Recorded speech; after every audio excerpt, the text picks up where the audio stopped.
Thank you, Alan. And thank you so much, Julie, for your story. And thank you for speaking to us here at the Life Stories Worldwide. Now, you were quite overwhelmed when you tell us the story.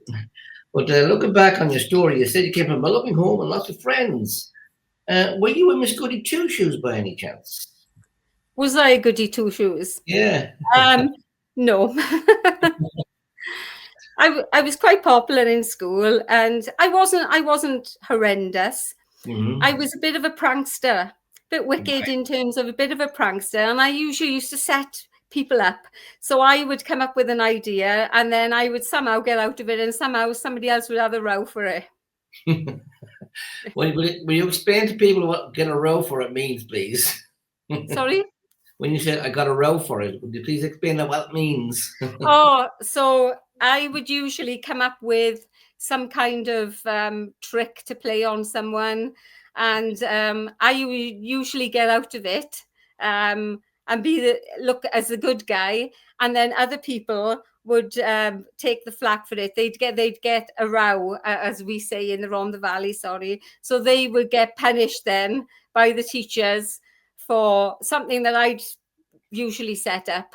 Did anything ever backfire on you and get caught yourself? No, I don't think it did. So you said growing up in school, you'd be a loving family. How many were in the family then? Any brothers and sisters? No, I was the only child. Wow. I was the only child, and I used to yearn for some brothers and sisters. I had two close friends. One was in a family of 5 children, and one was in a family of 4 children. And when I got invited round for tea, I used to think I was in a party with all these children on the table, which was great. Growing up in Wales and the Rhondda, of course, that was the heart of mining and that. Did you ever think, was your dad a miner? No, my dad wasn't a miner. My grandfather was a miner, and he died young due to being a miner, having what they call dust, coal dust in his lungs, emphysema. So he died quite young, unfortunately. And what did your dad do then for a living?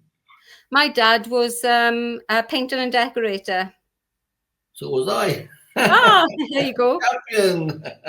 Great job. So growing up in the Rhondda, of course, it would have been the 60s. Yeah.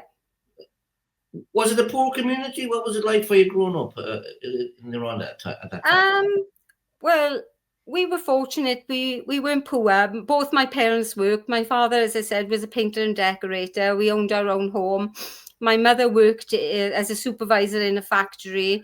So thank the Lord, I didn't go without. We had one holiday every year. My parents didn't drive, but we had everything we needed. We were blessed in that way.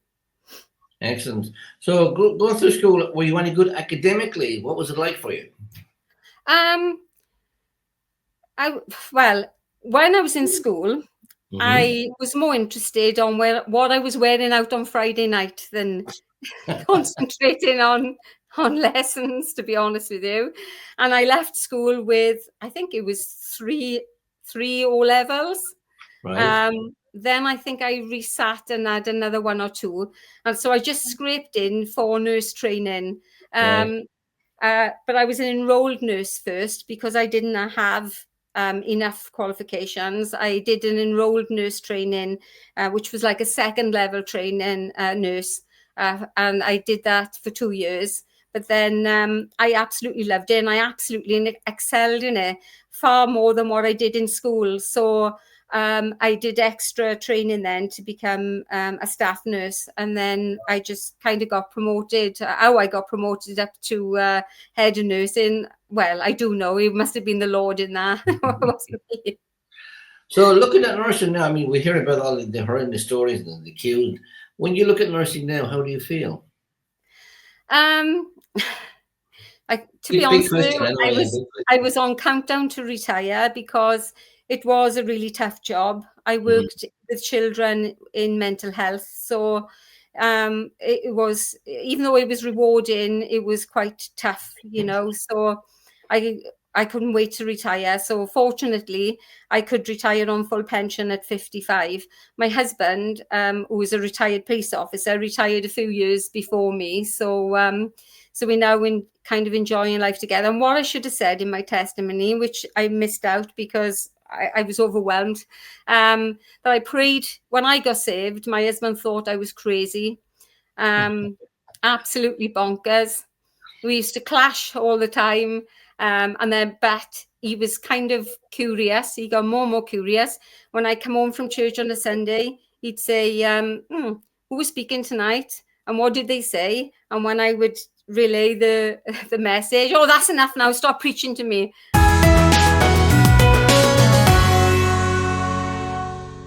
And I said, well, you asked the question. But I prayed for him for 11 years. I said, Lord, please save him. And the Lord did, completely unexpectedly, when we were in holiday in Tenerife. But that's another testimony. Indeed. Now, you said, of course, you were 21 by the time you went into nursing. So yeah. What did you do before that? When did you leave school? Did you leave school at 14, 15? No, I left school at 18, I think. Right. Because I stayed on then to resit some exams.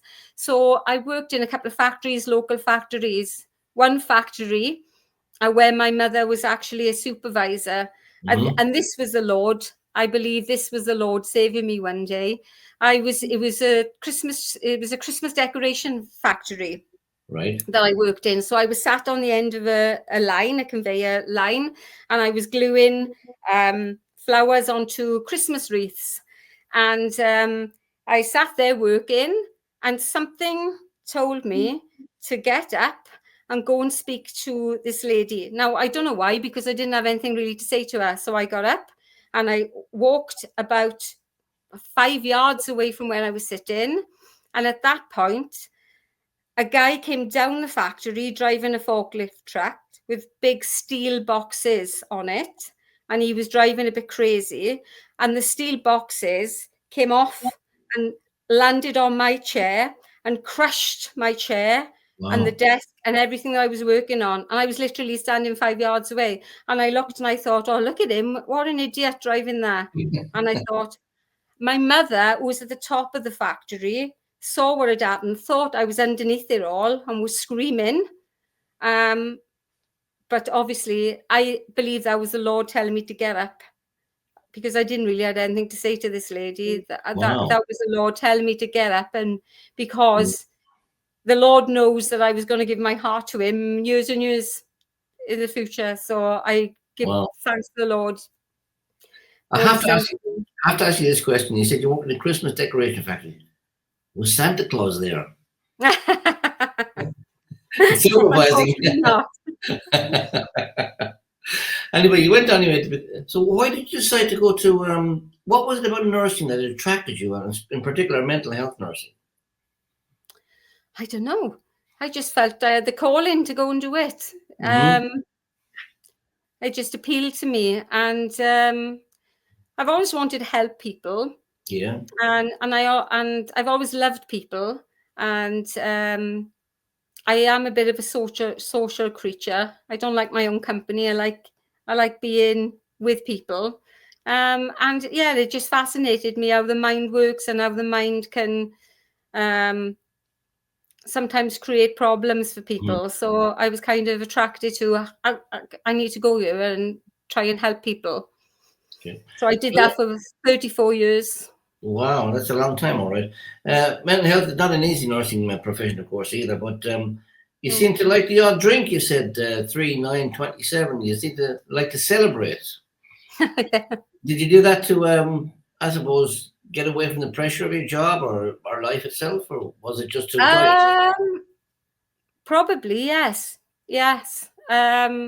Because I witnessed lots of challenging things when I was a young nurse. I worked in some large institutions, mental health institutions, and probably seen and witnessed things that a lady shouldn't even see and witness. Yeah, so it was stressful. It was stressful, and seeing people tormented with mental health problems.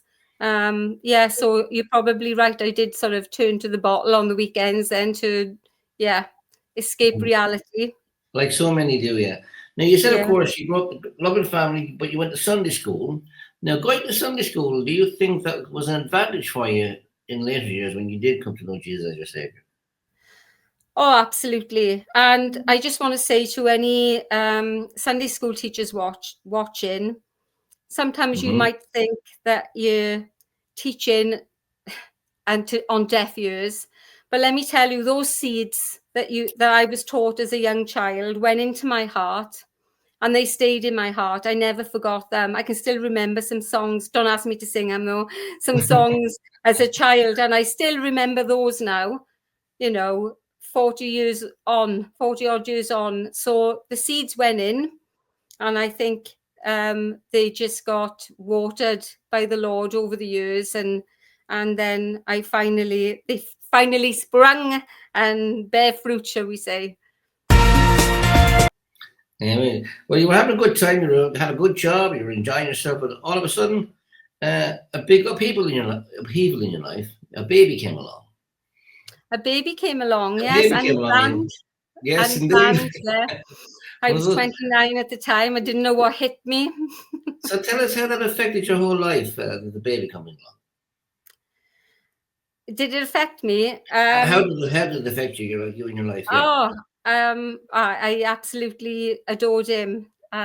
He's 28 now, as I said, and I've got a 2-year-old grandson. He's not yet in the kingdom, but I'm still praying and trusting on God's promises. Yeah, it did change me. And then obviously the relationship broke down with his dad when he was about 2 years old.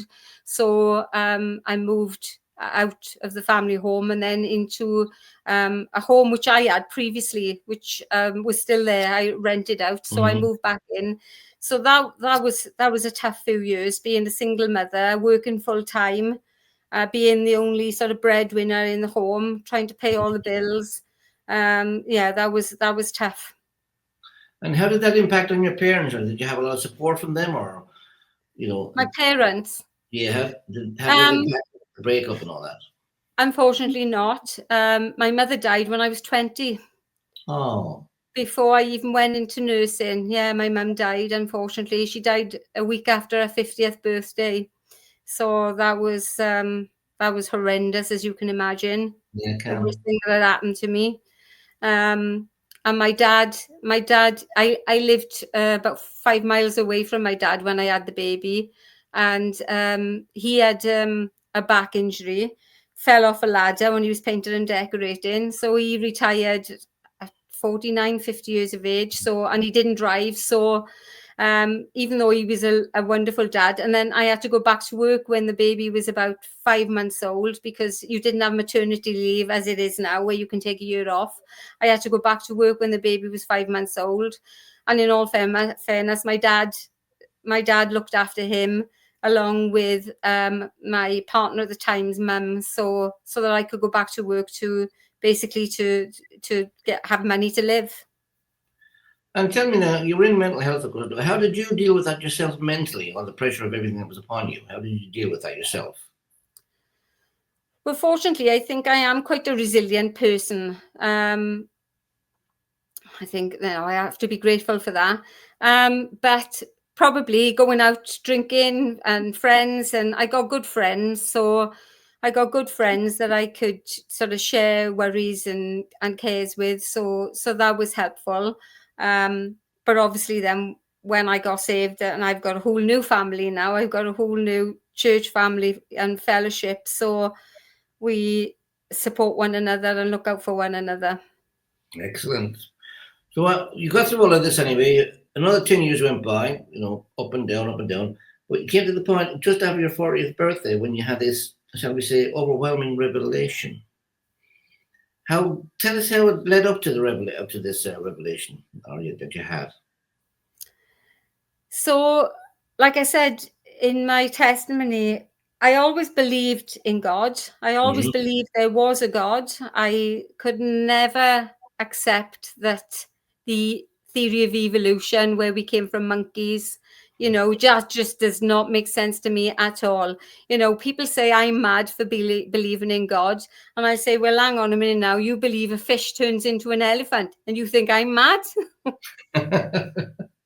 So I always believed in God, but I knew the life I was living wasn't pleasing to God.